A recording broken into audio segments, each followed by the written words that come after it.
This is the OWrap. I am Vanessa James. Here are the stories making headlines today.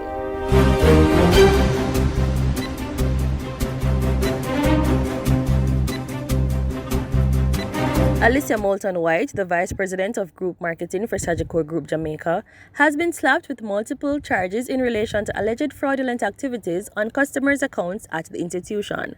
Moulton-White's attorney, Bert Samuels, said his client is maintaining her innocence. The charges are reportedly in relation to the multi-million-dollar fraud case with two other former employees of the financial institution, Malika McLeod and Tricia Moulton. Tricia served as manager at the bank's Ligonier branch in St. Andrew and is sister to Moulton-White. A woman was killed and another was hospitalized after gunmen riddled a house in St. James with bullets about 10:30 a.m. on Wednesday.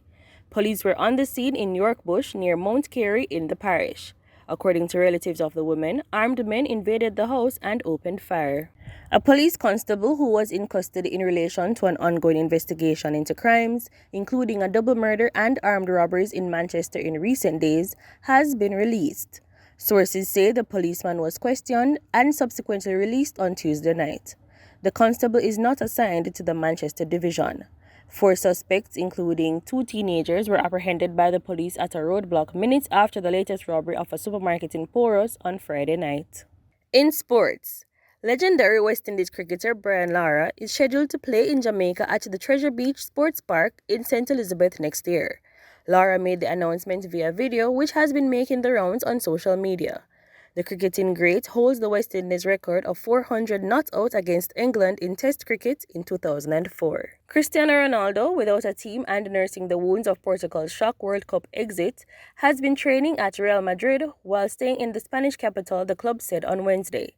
The 37-year-old Ronaldo, who is a free agent after leaving Manchester United, spent 9 years at Real Madrid, where he still enjoys a close relationship with club president Florentino Perez. Ronaldo was last in competitive action on Saturday as a substitute in Portugal's 1-0 defeat to Morocco in the quarterfinals of the World Cup.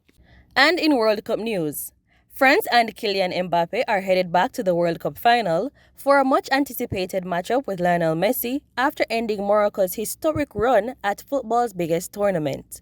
France beat Africa's first-ever semi-finalist 2-0 Wednesday, with Mbappe playing a part in goals by Theo Hernandez in the 5th minute and then substitute Randall Kolo Muani in the 79th. This has been the OWrap. Catch up with these and other stories on JamaicaObserver.com. I am Vanessa James.